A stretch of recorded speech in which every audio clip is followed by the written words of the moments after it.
Georgia and Michigan. Let's start with the on-field stuff.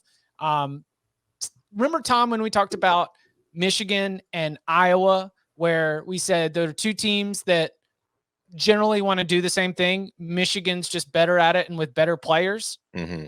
Does the same conversation sort of apply here with Georgia and Michigan with the roles being reversed? Not to the same degree, but yeah. Sure. Yeah, but I think, honestly, the biggest difference, though, that kind of kills that comp is that Michigan has the better QB. Oh, then Georgia. You would take McNamara over Stetson Bennett. Yeah. Yeah. I would agree with that. And I think that's kind of important in a football game. Well, yeah, and then we were comparing it to Iowa's quarterbacks as well. So that does provide somewhat of a situation. Well, what about for that Michigan offense? So Blake Corum says that he's feeling good. Remember, we saw Hassan Haskins really emerge as the primary part of that backfield. They did have a little 1-2 punch going when both of them were healthy, with Donovan Edwards also getting some run in there once he was able to get brought up to speed. But moving the ball on the ground is such a key piece of what Michigan and Cade McNamara want to do offensively. Do you think that Michigan will be able to do that against this Georgia defense, which for 12 games looked like it was going to be historic? And I think that based on the 13th game alone, we kind of have to pedal off the historic defense and instead discuss it as, without a doubt, the best unit in the country this season and among the better defenses that we've seen recently. But do you think that the Georgia defense will be able to have a rebound when going up against this Michigan ground game? I mean, they'll rebound. They're not going to give up 41. I don't think they're going to give up that. But I also think there's an aspect of it because, like, when Tiger got beat by, who was it, Y Yang, we're kind of like, it was like, okay, Tiger's beatable.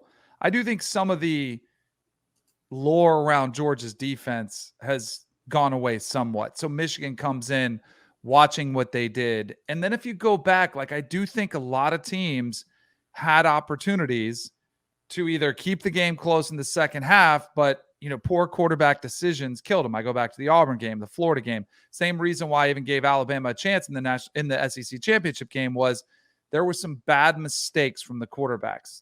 That to me, like, I think Michigan's going to struggle to run the football, but they're so committed to it that all it takes is one of those to pop out, and they're very committed to it. And all it takes is a couple sprinkles, whether it's JJ McCarthy or some trick play, something that's going to be a shot play or just a straight, play action pass where they take a shot.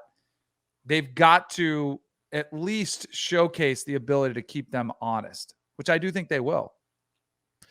Yeah, it's funny because we talk about, like, Alabama took advantage of Georgia and was really able to run the ball on them. Well, they averaged 4.4 yards per carry. It's not like they were running all over them. They just did better than anybody else did for the most part. And I think that Michigan, it's the big question for this game. I think that the Wolverines are going to try to run the ball, but I also don't think the Wolverines have to run the ball. I think that is the one key kind of thing, the evolution of that offense as the season went along was, they were pretty much an option team for like the first two months of the year, just running the ball 50 times a game because they didn't have to throw. And then as the competition got a little bit more difficult over the last month of the season, they started throwing more. They've shown a much more of a better ability to do it, and they've become more of a complete and better balanced offense. So obviously, I think if you're going to beat this Georgia defense consistently, you have to be able to do both. But I think it would help if they can run the ball, if not to the same level that they did during the regular season, but at least effectively enough to where Georgia can't just, pin its ears back and go get Cade McNamara and then take out its receivers. So I think they can. I don't think they're going to be averaging 5 yards per carry. I don't think they're going to be rushing for 200 yards. I think it's just going to be kind of a keep the chains moving kind of run game where it's like, all right, we're going to get 3 or 4 yards here to put us into a third and manageable. For a game that has a total this low, I'm pretty excited to watch the chess match here. Michigan has the best offensive line, I think, that Georgia will have faced. It's Kentucky, good, yeah. Kentucky probably being number 2, I would think. Michigan won the Joe Moore Award. I think they're legitimately a very good offensive line. They should be able to protect their passers fairly well. how much do you get McNamara and McCarthy involved in this game? Like, do you let McNamara roll, like just run this thing? How much can you replicate the Alabama game plan if you have to? Because it does strike me that maybe what is most effective against Georgia's defense is something that, even though Tom is right that they have evolved some, it still feels very outside their comfort zone to run a lot of three-step quick game stuff for Michigan over and over again. Georgia wants to win against your run game without putting the extra guy in the box. They want to play zone on early downs. Teams have actually had some decent success doing so against Michigan, stopping the pass on early downs, playing zone. They have not had much success stopping the run game. Georgia does not seem to bust run game assignments very often. Kobe Dean and those dudes are the real deal. I don't know how well Michigan can isolate and exploit Georgia in that fashion, right?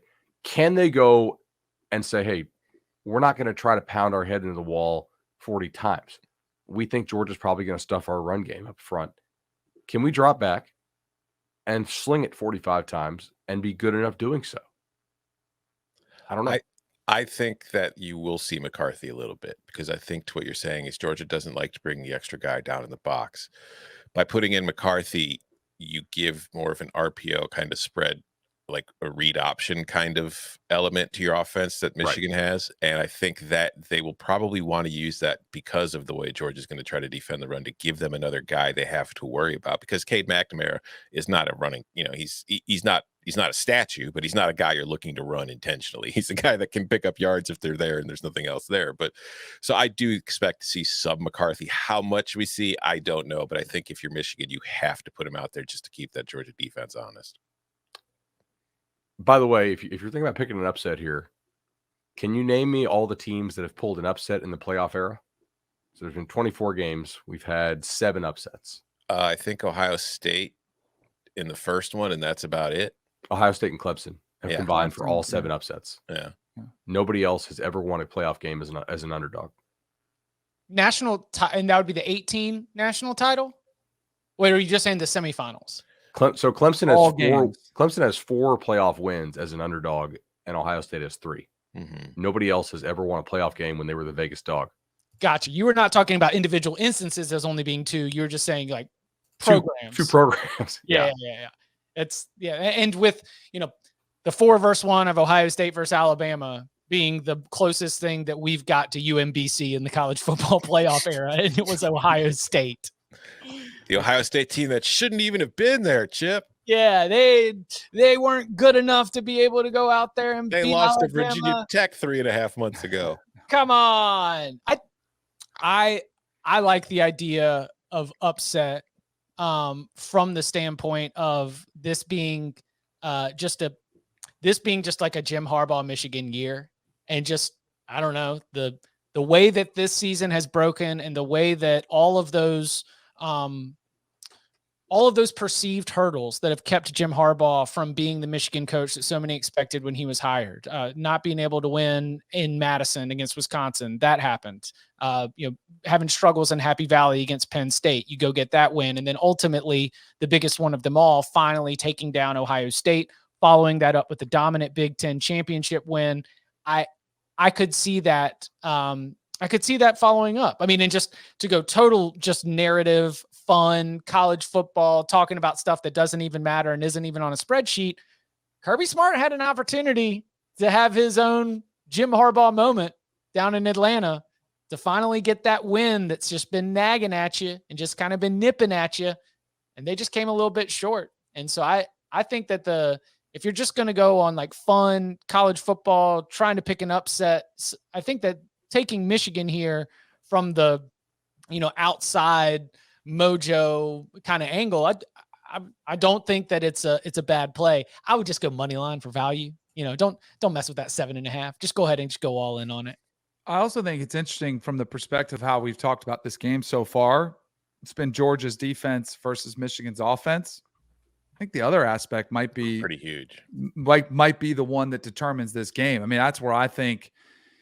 Yeah, that's where I'd like confidence, mindset, all that momentum. Like while you're talking about Chip, like man, Michigan. But I think Michigan's getting a little too trendy for an upset pick. But Like, where is Georgia on the offensive side of the ball with Stetson Bennett? And I actually think it probably was a better thing, not for anybody that they're in COVID protocols, but that JT Daniels hasn't been there, able to practice. It's kind of like, okay, that question has kind of been taken out of the conversation. Like, oh, are you gonna start JT Daniels? Like, which I think would have been a massive panic move for Georgia to do that. Then Bennett gets all the reps. They kind of know exactly what they're going to get. But what's their confidence level in Stetson Bennett, which I think has clearly been shaken in some of the bigger games he's faced. Florida, he wasn't great. SEC championship game wasn't great, although that game was not his fault. That was on the defense. He played well enough, I thought, to win. But you wonder where they are mentally against a defense, which doesn't get talked about enough because we're talking about Georgia's defense, but Michigan's defense was pretty freaking awesome. I think in a lot of ways you're better off with Bennett than you are Daniels in this game because Bennett can move better. And you're going to have to be moving because the Michigan pass rush is going to be, Ajabo and Hutchinson are going to be causing problems for this Georgia offensive line all day long because that's the problem. Like when you have two very good pass rushers on the edge, like you can't really scheme your protection to take one out because then you're just letting the other one get one-on-ones, and that's going to be problematic unless you're leaving extra guys in the chip then, and then you don't really have as many guys running routes and blah, blah, blah. And I think that Bennett's ability to move in the pocket and scramble when things break down will be huge for Georgia in this game to keep the chains moving because I can already see a lot of situations where Georgia's in like a 3rd and long and Bennett uses his legs to pick up the first down. I think we'll probably see that a few times out of necessity. And I just don't know if JT Daniels would be able to do that at the same way Bennett is. So I think that's going to be huge. But it's also like I mentioned Hutchinson and Ajabo. There's a lot of other really good players in this Michigan defense too. Daxton Hill has been phenomenal all season long. He's in both in coverage and coming up to stop the run and doing everything. He's just every single time. It feels like anytime there's a big play that's happening beyond the line of scrimmage, Daxton Hill is involved. Yeah, he was a huge signing day flip. Remember? Yeah, I mean that was big time. I'm really interested to see Hill against Brock Bowers because as the season has gone on, Bowers has kind of emerged as Georgia's, I would say, best player on offense. I mean, he's a true freshman. He should have won the he's Mackey a Gronk-like Award. presence. Yeah, I mean he's freaky. I don't know what the talent's like in Pasadena, California, or not Pasadena. Excuse me. Was he Paso Robles or wherever it was? It was one of those wine country out there in Cali, is where he was playing his high school ball. Yeah. So was he playing all of the positions? Yeah. Now at first base, Bugs Bunny. Now pitching, Bugs Bunny. Remember that old cartoon thing? Yeah. If you guys are younger than 35, you probably don't remember this. We all agree that if Georgia wins this game, it's the total is probably in the like low 40s or 30s. It's hard for me to see Georgia winning this thing like 31-27. Right. I think their path to victory is their defense, which I think is better than Alabama's defense, makes Georgia's offense look like crap. Which I don't know if it's going to be able to do necessarily. Georgia's more physical than Ohio State was, certainly. But Michigan doesn't have to blitz a lot, and that'll be interesting to see how efficient they can be. Can they actually push this Michigan defensive front around? Mike McDonald's done a hell of a job there as a defensive coordinator for Michigan this year. Like they look worlds different than they did last year, and I'm interested as well. We've already seen what Michigan wants to do against a Saban-style defense. Mel Tucker coaches Michigan State, right? Like they run a very similar defense to what Georgia runs. Hell, Mel Tucker was UGA's DC not that long ago. And additionally, there's another common factor where Michigan State's corners were not considered to be all that good. And Georgia's secondary is considered not poor, but not probably like the all-time best secondary, like this front seven going in the Bama game was considered to be. So we kind of know how Michigan's offense wants to attack a maybe slightly suspect secondary running the Michigan State defense. I don't know. What was that? I don't know. Somebody wanted to help with something else. Oh, I think it's my watch. Well, I just got transcribed for my watch. Yeah, something else you could help with would be can Georgia push the football down the field? Yeah. And hey Siri, can Georgia push the football down the field? I hope we set off someone's Siri somewhere listening right now in their car, on their phone or mobile device. And just to make sure we're all encompassing here. Hey Alexa, can Michigan get stops in third and short situations against a physical Georgia offensive line. All right, so you mentioned, Tom, that Stetson Bennett is probably a better option than JT Daniels. I'm not expecting to see JT Daniels and all this. Like, is JT Daniels traveling with the team? I don't think that I've factored him in, and that is not fascinating as much to me now. But if you had told me back in August that JT Daniels, that Georgia would be in the college football playoff semifinals, JT Daniels would not be a reason why they're there and would not be expected to be a factor in the game, I think that that's probably one of the bigger surprises of the season. Is that the only like sort of concern or personnel aspect that you're keeping your eyes on, especially as we're shutting down practices, we're blacking out windows, we're getting media availability off, and rumors are symptoms, and it's never easy around the Georgia football beat. Much love to Rusty Mansell and Kip and everybody at Dogs 247, because no matter whether there's 8 wins or 12 wins, there's drama around this program, and that seems to definitely be the case here heading into the Orange Bowl. I mean, you can't rule out that JT Daniels is going to get some snaps, but I've just been operating like I wrote probably a month and a half ago at this point. I think we just need to accept the fact that Stetson Bennett is Georgia's QB, and they're perfectly fine with it. I think it's only a break the glass type situation where it's just so like if they ugly. get down multiple score, like a Jalen Hurts to a title game kind of scenario where it's like, well, we got to do something. But even in that one, I don't know. Like that game, what was that? 13-0 or 16? What was the score of that game? Because I don't think Georgia expects to like light it up with Stetson as long as he's not screwing it up. I would think it's multiple interceptions, first half, 3 points, you make the move. Other than that, I don't think you'll see JT take the field at all. I mean, this doesn't really profile as the type of game where you would need somebody who can go out and score 40. Mm-hmm. Right. They've only had one of those this year. And they couldn't score 40. No. Yeah, that's like the 4.4 yards per carry or Alabama rushing the ball, I don't think was ultimately my takeaway. I think it was the 421 passing yards. Yes. And I think that whatever, because we mentioned going into it that Georgia had not faced a quarterback quite like Bryce Young, and the quarterbacks that they had faced was not exactly a long list of ones that were going to be able to carve you up through the passing attack. And I think that while the Michigan offense and Cade McNamara are going to hope to be balanced and move the ball, I still don't think that we're talking about the same kind of matchup challenges that you have going up against the Heisman Trophy winner, and then a backfield that with Jamison Williams leading the way. Roman Wilson's pretty good though. I'll take Roman Wilson for some key grabs in this one. You really wish you had Bell. Oh my gosh. Yes. Yeah. This honestly, we talked about it when it first happened, how that was going to hurt Michigan's offense for the season, and it really didn't impact them too much. But I feel like this is the one time where you're like, oh man, they really could have used him. Of course, I could have said that about Ohio State too, and it didn't really bother him at that point. Yeah, that's good. Very, very good point. All right, any final thoughts here on either the Orange Bowl or the Cotton Bowl? I will just say that I feel like we're all expecting the blowout to be the Cotton Bowl, and I think that is the most likely blowout. But I think there's plenty of blowout potential in the Orange Bowl in both directions. Like, I think Georgia could just absolutely steamroll Michigan, and I think Michigan could steamroll Georgia. Are we thinking, like, is 24-10 a blowout in your mind? 3 scores in this game. Okay. All right. I'm trying to think here. Not like 42-10 kind of blowout, but like a 31-10. Alt line.